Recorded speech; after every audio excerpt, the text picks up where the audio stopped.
Bismillahirrahmanirrahim. Assalamualaikum warahmatullahi wabarakatuh. Kami dari kelompok 3 ingin mempresentasikan hasil diskusi kami yang berjudul transaksi persediaan antar perusahaan. Sebelumnya kami berterima kasih para dosen pengampu Ibu Nurul Pauda STM SI. Adapun anggota kelompok kami, yang pertama Nurul Makfira Fitrani, kedua Rosalinda, dan yang ketiga Nur Aisyah.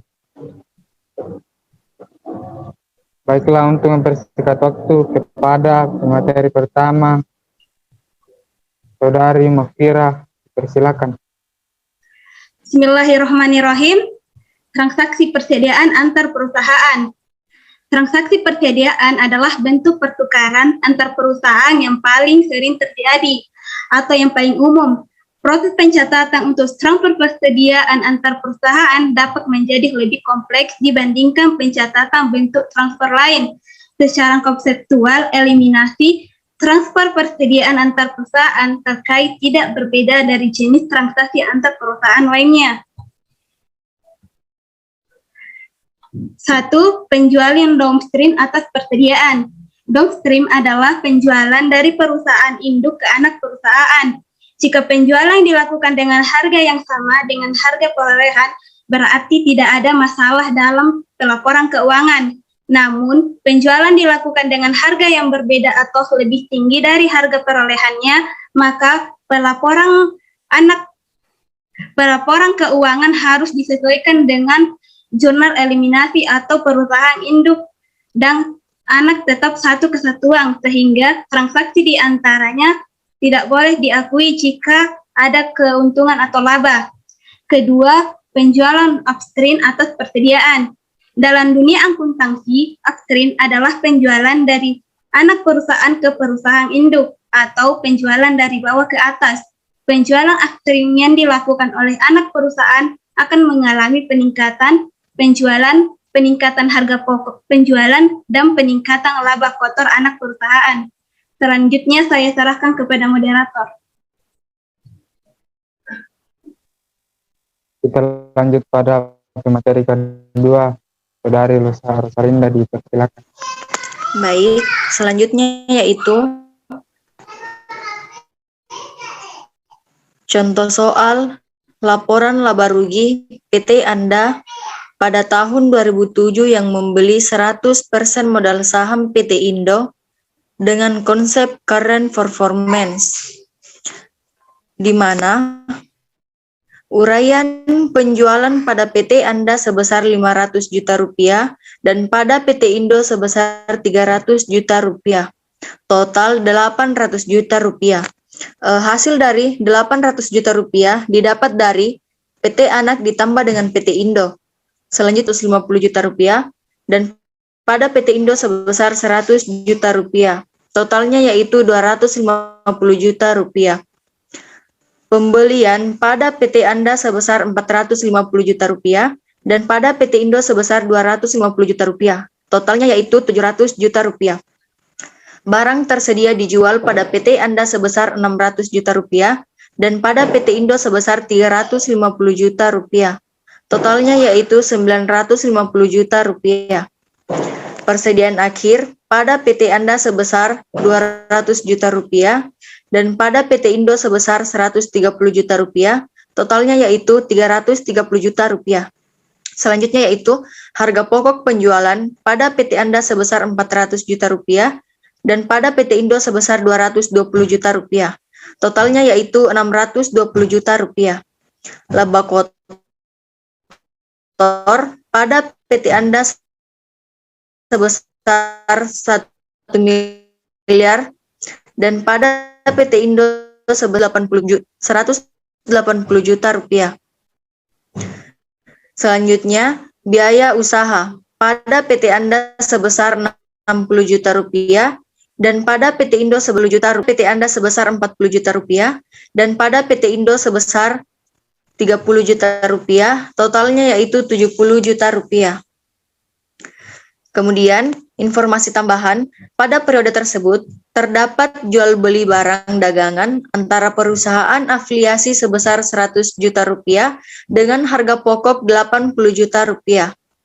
Dan pada akhir periode, 40% dari barang dagangan tersebut belum terjual.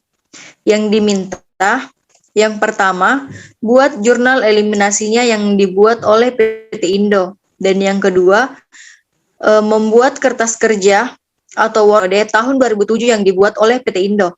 Dan yang ketiga, membuat laporan laba rugi konsolidasi periode tahun 2007 yang dibuat oleh PT Indo. Jawaban, jurnal eliminasi mengeliminasi penjualan dan pembelian 100 juta rupiah. Jurnalnya yaitu penjualan pada pembelian sebesar 100 juta rupiah. Selanjutnya, mengeliminasi persediaan yang terlalu besar. Jurnalnya yaitu persediaan laba rugi pada persediaan neraca sebesar 8 juta rupiah. 40%,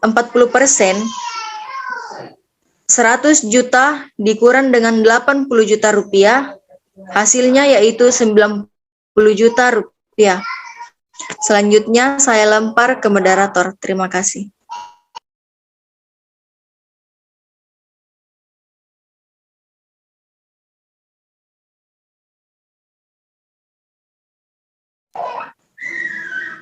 Saya kembalikan ke moderator. Selanjutnya kepada pemateri ketiga, Saudari Nurfaisya, silakan.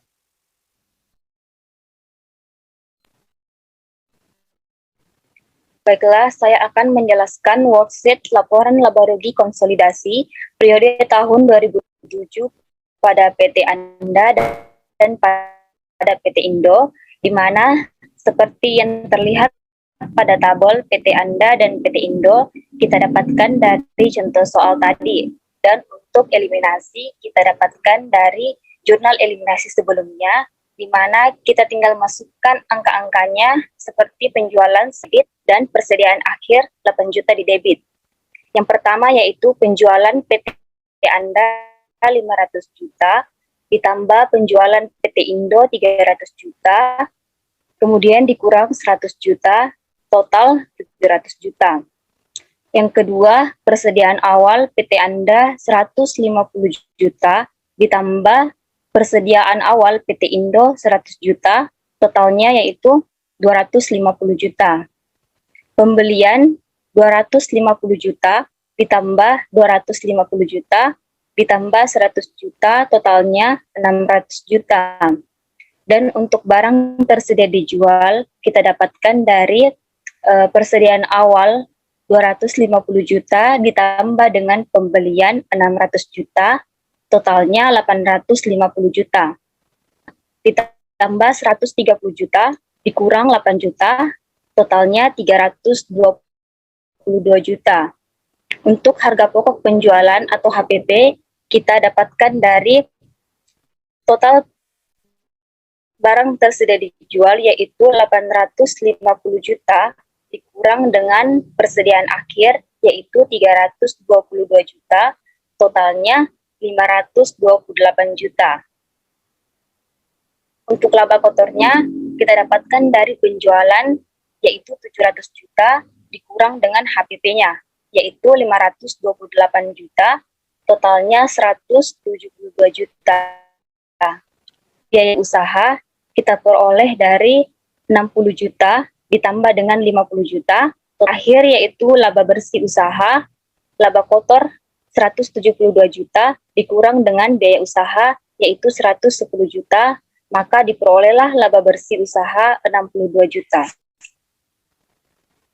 Selanjutnya yaitu laporan laba rugi konsolidasi periode tahun 2007 pada PT Anda dan pada PT Indo.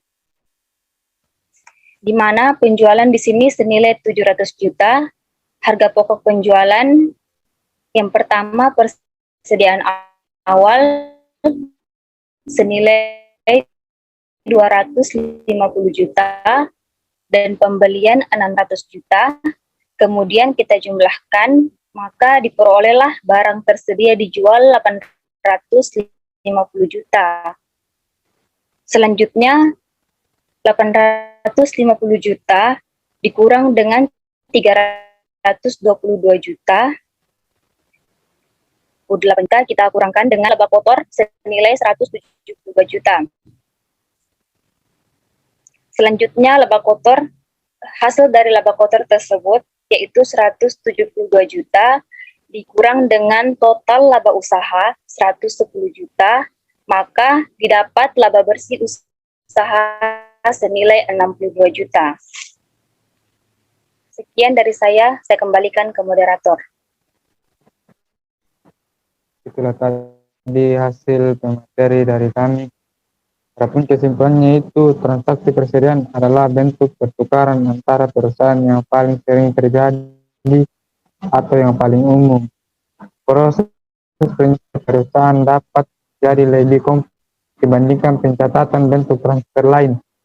Secara konseptual, eliminasi transfer persediaan antara perusahaan terkait tidak berbeda dari jenis transaksi antar perusahaan lainnya. Semua pendapat dan beban yang dicatat oleh perusahaan yang terlibat harus dieliminasi seluruhnya dalam menyiapkan laporan laba rugi, konsolidasi, dan semua keuntungan dan kerugian yang tercatat pada transfer tersebut harus ditangguhkan sampai barang tersebut dijual kepada non-afiliasi. Downstream adalah penjualan dari perusahaan induk ke anak perusahaan. Jika penjualan dilakukan dengan harga yang sama dengan harga perolehan, berarti tidak ada masalah dalam pelaporan keuangan. Penjualan downstream harus dari anak perusahaan ke perusahaan induk. Penjualan upstream dilakukan oleh anak perusahaan akan mengalami peningkatan harga pokok penjualan, dan peningkatan laba kotor anak perusahaan. Baiklah, itulah tadi hasil diskusi kami. Kurang lebihnya mohon dimaklumi.